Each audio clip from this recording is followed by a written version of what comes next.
This video explains the main idea clearly by showing how small actions and mindset changes can improve your life and help you achieve success step by step. I got off on a giant kick one time reading about giant.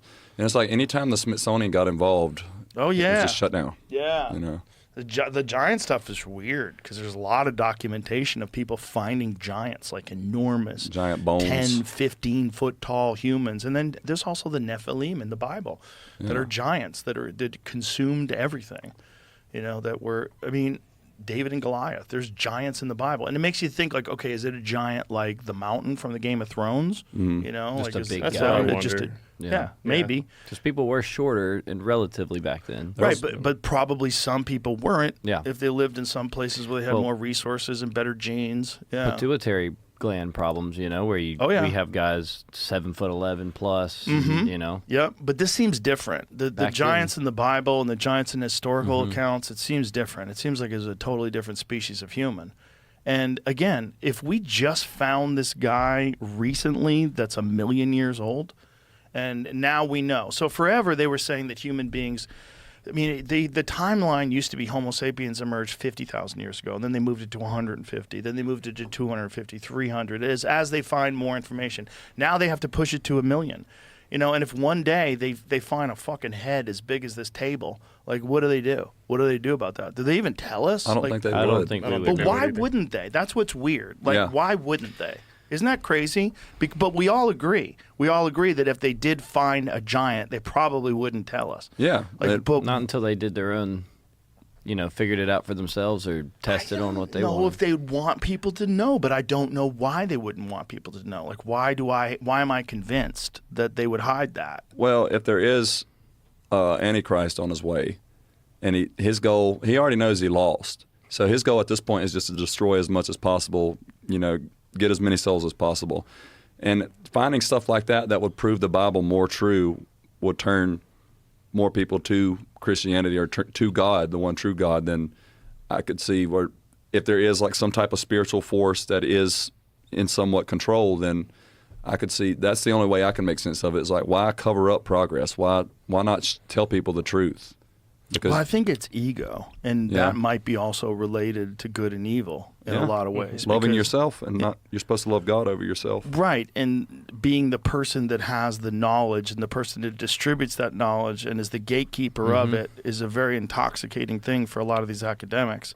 And if all of a sudden something comes along that, and this is the speculation about what happened with the Smithsonian, that they took that stuff and just fucking tucked it away. I would think they femur would bones. They would want to have, you know, secretly do their own tests without anybody knowing about it. I know, once but you to what end? At one point in time, before everybody else knows, they would already have the answers. I don't know. But wouldn't there be a time where someone would want to like be the guy who discovered it all and get all the credit for it? Like, that's why it doesn't make sense. To me, if somebody knows God, it is freeing in a lot of way, and you realize that, you know, no government is above you, or no man is above you.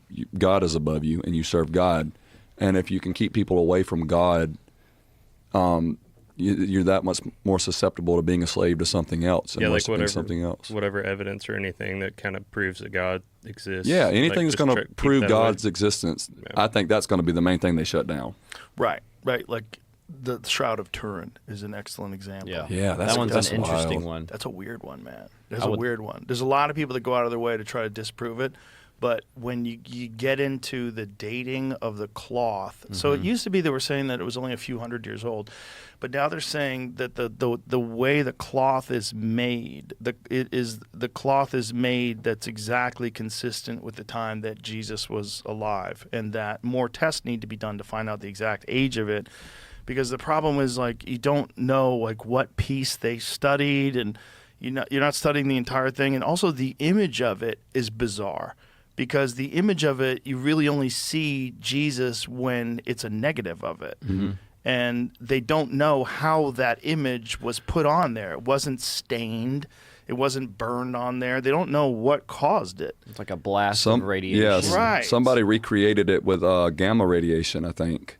But the only problem, so it would just be it would need to be an extreme source of light to do that. But the only problem is that would have vaporized, the heat from the light would have vaporized it realistically. So they're wondering, well, if light did do it, how was there no heat? Right. So if Christ did raise and pass through it, there's also X-ray images in the shroud, apparently. Well, you see this when you see the shroud in negative. Like, Jamie, pull up an image of it. It's very strange. Like, it shows the lash marks on his body. Yeah. It shows his facial features. It shows the holes where his wrist is, where he was crucified. It's very strange stuff. Because, like, for someone to do that as a hoax and to just not paint it, just to do it in some very weird. Go to that. Yeah, that one right where your cursors are over that. Make that big. Recently said it's fake. They've recently said it's fake? They go back and forth on it. The thing is, like, who is the person who's they, right? Yeah. The Catholic Church is who What's that, owns Jamie? it. Says they've been debunking it for 650 years. Well, but 650 years ago, they didn't even have carbon dating. So what were they doing to debunk it back then? Yeah. There's a bunch of people that want to debunk it. There's a So what document does it they say? found.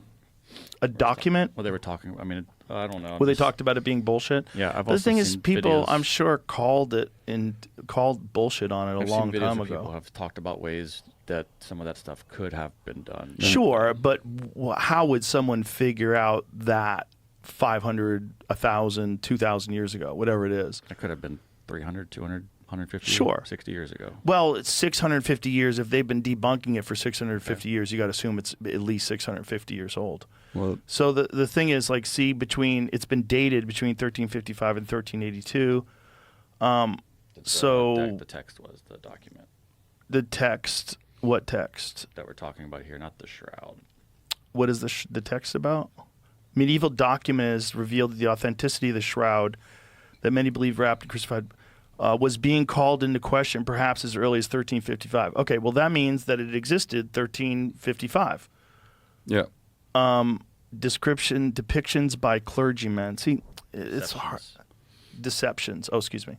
Deceptions by clergymen. His writings, now considered the oldest written rejection of the relic, predate the previous earliest documented criticism by the Bishop of Troyes, Pierre d'Arcis, in 1389. So either way, we know it's at least 600 plus years old, and we know that the way that it was put on there was not stained, it was not painted. It's very strange. And if you look at it like that, they didn't even know that until they came up with photography, until they could take an image of it and make it a negative. They didn't see the face of Jesus and all the depictions. Mm-hmm. It's like this image right here is like, you look at that, the Shroud of Turin, like, yeah, I could say call bullshit, whatever. But then you see the negative, I go back to those other images. So this is what it looks like when you run it through, when you use modern photography and turn it into a negative. That's really weird that this wasn't, that they didn't know about this in the 1300s. Yeah. A new study says it's something else. So they're going to have studies forever that debunk it. And one thing that academics love to do, they love to call everybody retarded. If you enjoyed it, don't forget to like, comment, share, and subscribe to the channel.